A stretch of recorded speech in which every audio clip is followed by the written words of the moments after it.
My name's Susann Kovacs. I'm a video journalist with the Courier Mail, and I was given the opportunity to go out right onto the floodwaters in Brisbane together with one of our photographers, Sarah Marshall. We were just in a tinny and started out near Coronation Drive. It really was just the most amazing, surreal experience, just to see the water as high as your street signs, and to literally be floating along and towards and across Coronation Drive, you know, a route that many of us who commute in Brisbane know really, really well. We ended up right around the back of the Wesley Hospital and came across the croquet club. Inside was an absolute mess, tea and coffee still on the bench, knives up in the kitchen ready to be used. It looked like nothing had been done at all. Not long after, we saw this.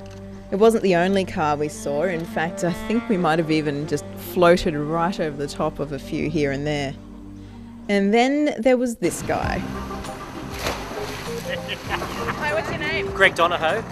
Greg, you're enjoying a bit of a dip here, are you? Yeah, well, what can we do? We're stranded, so got to make the most of it. It's my holiday from Sydney, so... The water levels, well, I'll just show everyone. It doesn't look like you're going to have much longer before your pool turns into the river. Yeah, the water's blue at the moment, but not much longer. I think it's only half a metre to go, and we'll be brown just like everything else is around here at the moment, so... Oh my goodness, I can't believe we got under that. So here we are on Land Street in Auchenflower. We've just come from Corro Drive. Behind us you can see apartments flooded up close to the bottom level.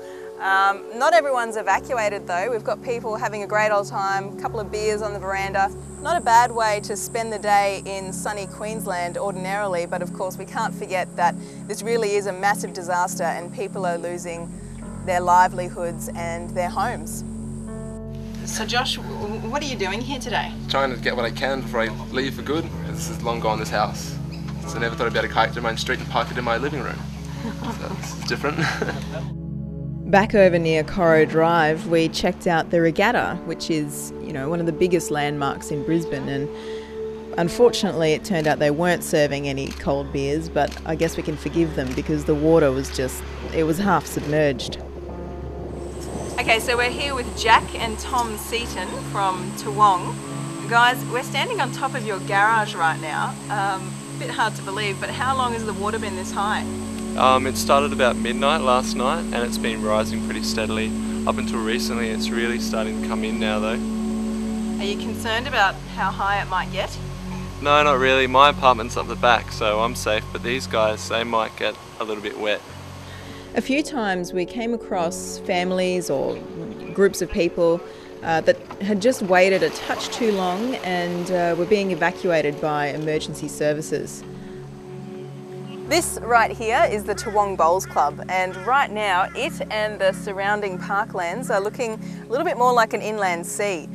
We're on the green right now, not that you'd know it, and the waters haven't even peaked yet. Towards the end of the day, we managed to get over to the University of Queensland campus, and that was just unreal. It's where I went to uni back in the day, and here there were a couple of guys just helping out, having a good time on their jet skis. Finally, we made it out onto the river itself, and straight away, as soon as the boat got out there, you could just feel the force of the water. It just changed. It went from, calm tranquility to just this torrent, and needless to say, we just didn't stay out there too long. We were quite happy to call it a day at that point.